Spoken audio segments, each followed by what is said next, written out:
Assalamualaikum warahmatullahi wabarakatuh. Salam cerdas Indonesia.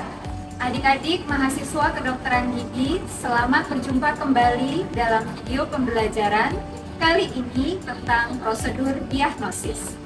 Penyakit mulut dapat menunjukkan gambaran yang bervariasi, baik dia terjadi secara lokal maupun yang terjadi karena dilatar belakangi oleh kondisi sistemik. Akibatnya, penting bagi dokter gigi untuk memiliki kemampuan dalam melakukan prosedur diagnosis secara akurat, sehingga dapat melakukan pengelolaan terhadap pasien secara tepat. Lebih lanjut, keterampilan dan seni dalam kedokteran gigi klinis diperlukan untuk prosedur penegakan diagnosis yang tepat. Dalam pengumpulan riwayat kesehatan pasien, diperlukan identitas data diri yang dilanjutkan dengan mengumpulkan riwayat keluhan utama atau riwayat penyakit saat ini. Riwayat penyakit saat ini dapat dikumpulkan dengan memenuhi kriteria komponen old charts. O. Onset menunjukkan kapan penyakit ini terjadi atau sejak kapan dimulainya. L. Location menunjukkan di mana lokasi keluhan terjadi. D. Duration berapa lama keluhan itu muncul atau seberapa sering keluhan tersebut dirasakan oleh pasien. C. Karakteristik. Dalam karakteristik, pasien diminta untuk mendeskripsikan bagaimana karakteristik rasa sakitnya. A atau habit adalah kebiasaan yang dilakukan pasien untuk menunjang keluhannya.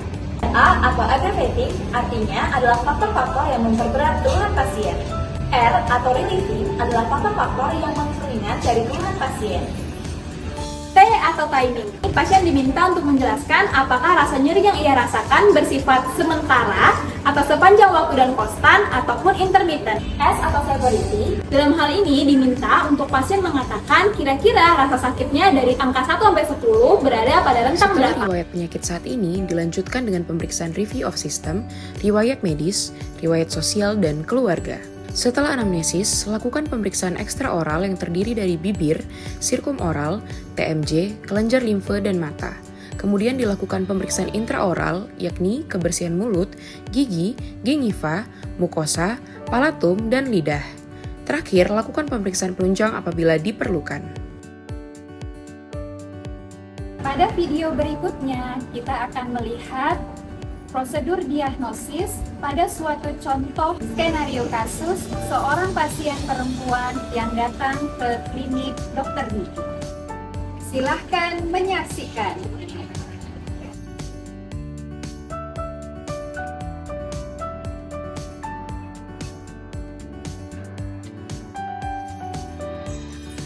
Halo Ibu.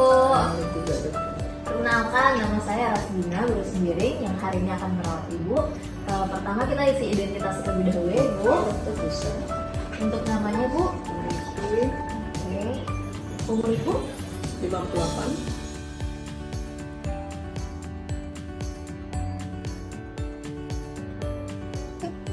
Oke, ada yang bisa saya bantu Bu?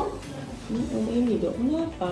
Mulut saya itu kok terasa kering ya? Oh, mulutnya terasa kering ya Bu. Ibu kira-kira ingat nggak awal penyebab terjadi mulut keringnya ini gimana?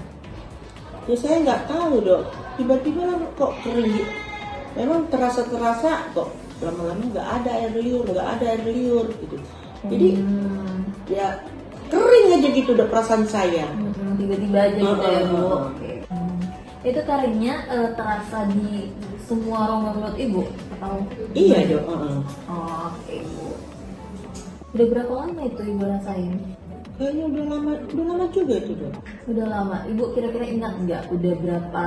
Pastinya udah berapa tahun yang lalu atau berapa bulan yang lalu? Udah tahun lah. Ada lah setahun.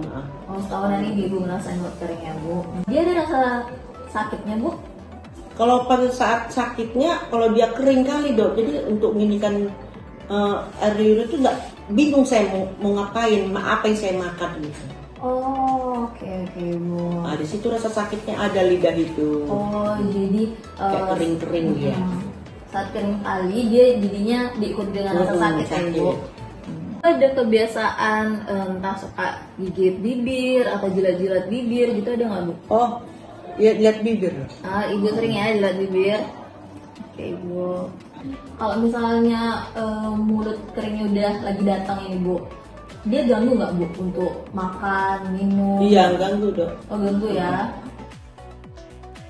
Karena lagi ngerasain mulut kering ini, apa yang Ibu lakuin biar mulut keringnya ini agak berkurang? Kalau umpamanya kayak seperti itu saya makan permen biar untuk merangsang, biar air liur saya ada basah gitu mulut saya. Oke Bu. Setelah makan permen dia udah jadi nggak terlalu kering ya Bu? Enggak. Rasain. Bu. Ini rasa kering yang Ibu rasain ini dia sepanjang hari atau kadang-kadang aja Bu? Kalau udah kering, kalau kayak ini datang kering 1 hari mau dok. Oh seharian mau ya? Merasa kering. Oke Bu. Oke. Ibu sebelumnya pas masa muda udah pernah ngerasain keluhan ini juga Bu? Belum dok. Oh berarti baru ini ya Bu? Baru sekitar 1 tahun ini juga. Kapan terakhir Ibu ke dokter gigi Bu? Kalau ke dokter gigi jarang dok. Oh jarang ya? Ingat nggak Ibu kapan terakhirnya? Udah lama kali tuh nggak ingat lagi. Oh nggak ingat ya Bu? Oh ya Ibu, ini Ibu sehari-harinya sikat giginya gimana? Kalau pagi sama sore gitu dok. Pagi sama sore ya Bu? 2 kali sehari berarti? 2 kali sehari. Itu pas mandi atau Pas gimana? mandi. Pas mandi ya. Kalau Ibu sikat gigi sekalian Ibu sikat bersihin lidahnya Iya. semua. Oh Pas juga ya mandi. Bu. Oke, bagus Bu.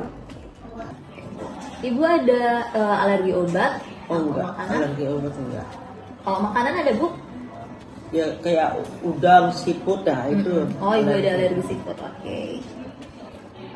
Ibu ada penyakit kayak tensi atau gula, lambung, jantung gitu ada nggak Bu? Tensi dok. Oh Ibu ada tensi. Kapan terakhir Ibu ngecek itu Bu? Tensi saya cek udah ada 2 bulan yang lewat. 2 bulan yang lewat. Ibu ingat berapa hasilnya? Emang kalau tensi saya tinggi-tinggi terus 170. Oh 170 ya Bu. Oke. Ibu ada minum obat? Iya, minum obat. Obat apa itu Bu? Katopril dok. Oh katopril ya. Rutin Ibu minumnya Bu? Udah tiap hari. Oh tiap hari ya Ibu. Seumur hidup kata dokter. Ibu ikutin berarti ya arahannya. Selain tensi, ada lagi penyakit lainnya Bu? Apa? Gula kan? Oh gula. Gula ini kapan terakhir Bu periksanya Bu?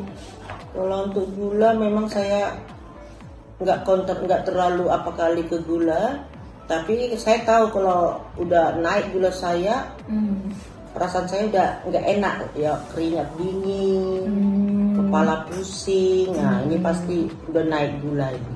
Oke Bu. Ibu pernah konsultasi ke dokter tentang gula Ibu ini? Enggak. Oh nggak pernah ya. Kalau ngecek pernah Bu? Kalau ngeceknya ke apotek itu yang cek darah dari tangan, nah itu mau saya cek gitu. Oh. Berapa gula saya, kalau udah tinggi baru saya atur makanan saya. Oh, itu kapan terakhir Ibu ngecek Bu? Kalau ngecek itu setiap bulan saya cek. Oh, tiap bulan. Terakhir Ibu ngecek berapa gula Ibu? 200-an. 200-an ya Bu. Ibu ada minum obat untuk penyakit Enggak, gulanya? kalau gula nggak minum obat. Oh, nggak minum obat ya. Oke Ibu. Ibu kalau misalnya gulanya lagi naik nih, ada nggak rasa Ibu sering pengen buang air kecil atau sering haus? Kalau saya udah ngerti juga ya kalau ciri-ciri gula saya naik. Kalau malam itu sering kencing, Malam sering terus kencing ya. keringat dingin, terus pening. Nah itu ciri-cirinya kalau gula saya udah ngerti memang. Itu ciri-cirinya. Oke. Di keluarga Bu ada juga yang pernah punya keluhan yang sama Iya, kayak Bu? bapak sama mama. Oh bapak sama mama juga ya, gula sama tensi ya Bu? Tensi darah tinggi. Itu mulut kering bapak sama mama juga ngerasain Bu? Saya rasa terjadi juga mulut kering sama Oh ya. mereka. Bu akhir-akhir ini ada nggak entah ngerasain lagi banyak pikiran yang buat Ibu jadi Jelas susah? tuh. Iya ya. Itu juga tensinya jadi naik nanti kayak gitu. Nah, prosedur diagnosis selanjutnya adalah melakukan pemeriksaan ekstraoral dan intraoral. Pertama adalah melepaskan cincin, gelang, jam tangan, ataupun perhiasan lainnya. Lalu cuci tangan dimulai dari telapak tangan, sela-sela jari, punggung tangan, ibu jari, buku-buku jari, serta pergelangan tangan.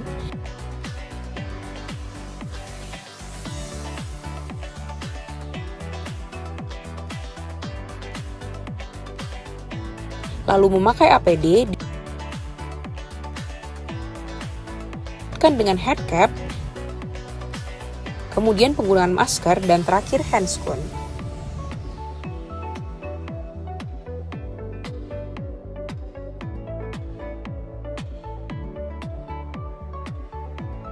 Operator melakukan pengamatan pada kepala dan wajah pasien secara visual dari bagian depan wajah untuk melihat apakah ada asimetri atau diskrepansi antara rahang atas dan bawah pasien. Lalu, pemeriksaan mata.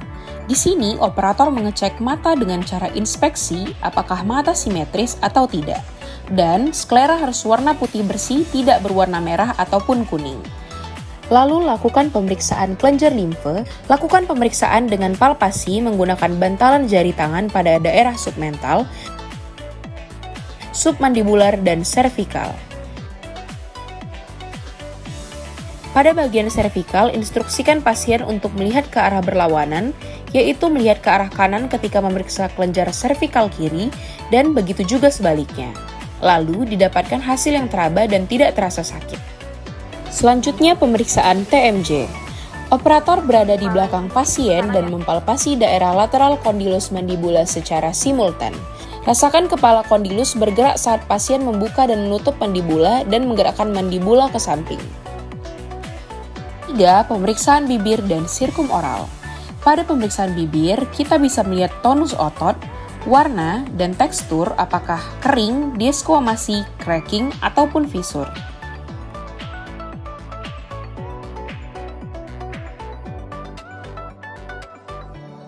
Selanjutnya adalah pemeriksaan intraoral. Sebelum kita melakukan pemeriksaan, terlebih dahulu persiapkan alat dan bahan seperti sonde, kaca mulut, dan pinset. Dilakukan pemeriksaan intraoral dengan memeriksa kebersihan rongga mulut terlebih dahulu, menggunakan bantuan kaca mulut yang dimasukkan ke dalam rongga mulut, dan pemeriksaan dimulai dari regio 1, 2, 3, dan 4. Operator menggunakan kaca mulut yang dimasukkan ke dalam mukosa bukal lalu ditarik sehingga terlihat. Sedangkan untuk pemeriksaan mukosa labial dapat dilakukan dengan sedikit menarik bibir pasien untuk melihat apakah ada kelainan atau tidak. Lalu periksa daerah palatum durum dan palatum mole pada pasien. Palatum pasien diperiksa dengan cara inspeksi dan palpasi. Inspeksi palatum dilakukan untuk melihat adanya ulserasi, pembengkakan atau tanda-tanda peradangan. Kemudian pemeriksaan daerah lidah dan dasar mulut. Pemeriksaan dilakukan dengan meminggirkan sedikit lidah dan dilihat lingual space-nya. Pemeriksaan laju alir saliva dapat dilakukan dengan beberapa teknik, salah satunya teknik spitting. Laju alir saliva yang normal akan menunjukkan gambaran klinis saliva yang tidak berbuih, tidak bertali, dan tidak kental.